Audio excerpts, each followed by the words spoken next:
Hello दोस्तों, आज हम आपको बताने वाले हैं कि स्पर्म से बच्चा कैसे पैदा होता है। प्रेगनेंसी के बारे में भले ही एक महिला कितनी ही उठापटक से गुजरती है, कई बार डॉक्टर के पास जाती है, तरह तरह की दवाइयां खाती है। कुछ महिलाएं तो मानसिक रूप से खुद को थका हुआ भी पाती हैं। यहाँ तक कि कई महिलाएं ऐसी हैं जो कि पूरे 9 महीने तक अच्छी नींद नहीं ले पाती। इतनी परेशानियों के बावजूद हर माँ के मन में एक ही बात होती है, गर्भ में पल रहा उसका शिशु खुश रहे और स्वस्थ रहे। इसके लिए जो कुछ संभव होता है वो हर माँ करती है। अपनी कोख से नए जीवन को जन्म देना किसी महिला के जीवन का सबसे खूबसूरत पल होता है। इस एहसास के लिए अपने गर्भावस्था के दौरान वो कई सपने भी सजाती है। महिला के मन में ये जानने की काफी उमंग होती है कि गर्भ किस तरह से पल रहा है, उसका विकास किस तरह से हो रहा है, वो क्या कर रहा है। परिवार के दूसरे लोग भी इस दौरान महिला की काफी देखभाल करते हैं।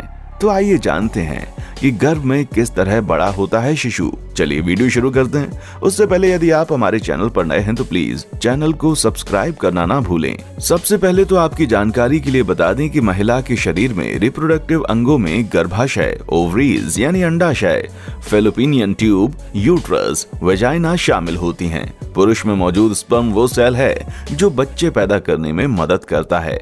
ये वीर्य कोश यानी टेस्टिस में बनते हैं। बच्चेदानी गर्भ के निचले हिस्से में होती है। इसके दोनों तरफ ओवरी होती है जो कि फैलोपिनियन ट्यूब से जुड़ी होती है। ओवरी में 2 छोटे अंडाकार अंग होते हैं। अंडाशय अंडों से भरे होते हैं जो हर लड़की जन्म से ही लेकर पैदा होती है। अंडे उसके शरीर के बाकी ऑर्गन की तरह होते हैं। जब माँ के गर्भ में फीमेल भ्रूण बन रहा होता है तब भ्रूण के बाकी अंगों के विकास के साथ साथ अंडे भी बनते हैं। जनन सालों में गर्भधारण की प्रक्रिया अंडाशयों से शुरू होती है। बेबी बनने की क्रिया को स्पर्म अंडे से मिलकर शुरू करता है। लड़की के अंडाशय से हर महीने अंडे रिलीज होते हैं जिसे ओव्यूलेशन कहा जाता है। इसी तरह पुरुष के शुक्राणु को परिपक्व होने में 72 दिन लगते हैं। इसके बाद परिपक्व शुक्राणु बाहर निकलते हैं। अंडे तक पहुँचने के लिए स्पर्म को तैरना होता है। शुक्राणु को ये दूरी तय करने में लगभग 10 घंटे लगते हैं। फैलोपिनियन ट्यूब में कोई डिंब इंतजार कर रहा होता है तो वो उसमें प्रवेश कर जाता है और फिर ये निषेचित होता है। उसके बाद निषेचित डिंब फैलोपिनियन ट्यूब से होते हुए गर्भाशय में पहुंचता है।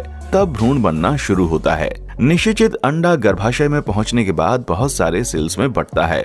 बॉलनुमा अंडे को ब्लास्टोसिस्ट कहा जाता है। फिर ये ball pregnancy hormone HCG human chorionic gonadotropin release करता है। ये हार्मोन ओवरीज को नए अंडे रिलीज करने के निर्देश देता है। ये क्रिया प्रेगनेंसी के तीसरे हफ्ते तक पूरी होती है, जब ये हार्मोन माँ के ब्लड और यूरिन में मिल जाता है। उसी के बाद ब्लड या यूरिन टेस्ट से प्रेगनेंसी का पता चलता है।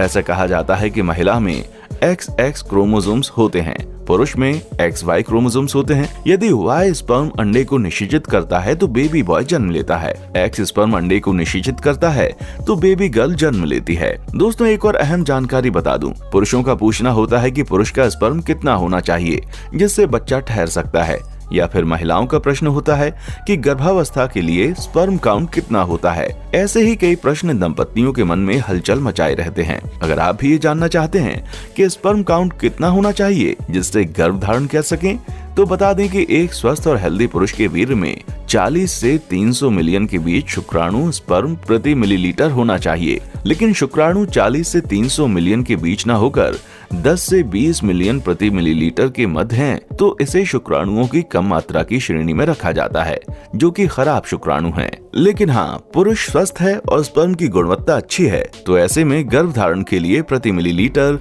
20 मिलियन स्पर्म काफी हो सकते हैं। कौन सा समय गर्भधारण के लिए बेहतर है? ओव्यूलेशन का समय, अंडे का फैलोपिनियन ट्यूब में आना, यानी इसके 1-2 दिन पहले यौन संबंध बनाना लाभकारी होता है। इस समय शुक्राणु और अंडे के मिलन यानी निषेचित होने की संभावनाएं सर्वाधिक होती हैं। ट्यूब में निषेचन होने के 5-6 दिन में भ्रूण गर्भाशय में आकर सतह पर चिपक जाता है, जिसे कहते हैं प्रत्यारोपण। इस दौरान महिला को हल्की ब्लीडिंग या स्पॉटिंग हो सकती है, जो सामान्य है। ये गर्भाशय में ही अपने विकसित होने का पूरा सफर तय करके जन्म लेता है। कैसे जाने गर्भ धारण हुआ है या नहीं? सामान्यतया महिला को शुरुआत में तो पता ही नहीं होता कि वो गर्भ धारण कर चुकी है। पीरियड के चौथे हफ्ते यानी 28 दिन के बाद भी माहवारी नहीं आती तो प्रेगनेंसी का टेस्ट करना चाहिए। अगर टेस्ट पॉजिटिव आया तो गर्भधारण होने के कारण थोड़ी कमजोरी, थकान, अचानक मूड बदलना और उल्टी आने की समस्या हो सकती है। जैसे जैसे भ्रूण का विकास होता है उसके आसपास पानी की थैली बनने लगती है जो उसके लिए तकिए का काम करती है। इसी दौरान एक प्लेजेंटा मतलब एक गोल डिस्क के समान ऑर्गन वो बनने लगता है।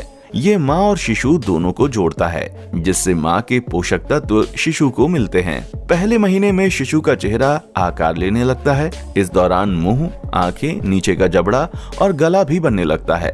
साथ ही रक्त कोशिकाएं बननी शुरू हो जाती हैं और रक्त प्रवाह शुरू हो जाता है। पहले महीने के अंत तक भ्रूण का आकार चावल के दाने से भी छोटा होता है।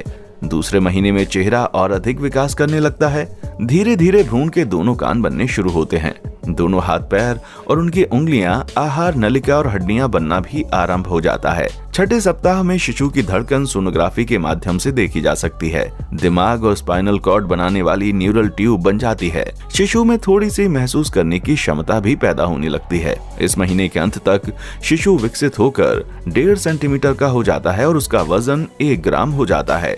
9वें से 13वें सप्ताह का समय शिशु के विकास का महत्वपूर्ण पड़ाव होता है, इसलिए इसे पीरियड ऑफ ऑर्गेनोजेनेसिस भी कहते हैं। इस समय तक शिशु का चेहरा, कान, हाथ, पैर और उंगलियां पूरी तरह से बन चुकी होती हैं। नाखून बनना शुरू हो जाता है और जननांग बनने लगते हैं। इस महीने के अंत तक हृदय, धमनियां, लीवर और यूरिनरी सिस्टम काम करना शुरू कर देते हैं। ये शिशु के विकास का क्रिटिकल समय होता है, इसलिए गर्भस्थ महिला को अपना विशेष ध्यान रखना होता है। छोटी मोटी समस्या होने पर महिला को बिना चिकित्सक की सलाह के दवाई नहीं लेनी चाहिए। शिशु के विकास का पहला चरण 3 महीनों में पूरा हो जाता है, इसलिए इसके बाद गर्भपात होने की संभावना कम रहती है। तीसरे महीने के अंत तक शिशु की लंबाई 5.4 सेंटीमीटर होती है और वजन 4 ग्राम होता है। महिला का शिशु से भावनात्मक रूप से लगाव होना शुरू हो जाता है। चौथे महीने में आंखें और भौं, नाखून और जननांग बन जाते हैं। दांत और हड्डियां मजबूत होने लगती हैं। अब शिशु सिर घुमाना, अंगूठा चूसना आदि शुरू कर देता है। इस महीने फीटल डोपनर मशीन से माँ बच्चे की धड़कन को पहली बार सुन सकती है। सामान्यतः इस समय डॉक्टर आपको डिलीवरी की तारीख दे देते हैं। शिशु का वजन 100 ग्राम तथा लंबाई 11.5 सेंटीमीटर होती है। 5वें महीने में सिर के बाल बनने शुरू हो जाते हैं। कंधा, कमर और कान बालों से ढक जाते हैं। ये बाल बहुत ही मुलायम और भूरे रंग के होते हैं। ये बाल जन्म के समय पहले सप्ताह तक झड़ जाते हैं। इसके अलावा शिशु पर एक वैक्स जैसी कोटिंग होती है जो जन्म के समय निकल जाती है। इस समय तक शिशु की मांसपेशियां विकसित हो जाती हैं, इसलिए वो हलचल शुरू कर देता है जिसे माँ महसूस कर सकती है। महीने के अंत तक वजन 300 ग्राम और लंबाई 16.5 सेंटीमीटर हो जाती है। छठे महीने में शिशु का रंग लाल होता है जिसमें से धमनियों को देखा जा सकता है। इस समय शिशु के महसूस करने की क्षमता बढ़ जाती है और वो साउंड या म्यूजिक को महसूस करके उस पर प्रतिक्रिया देने लगता है।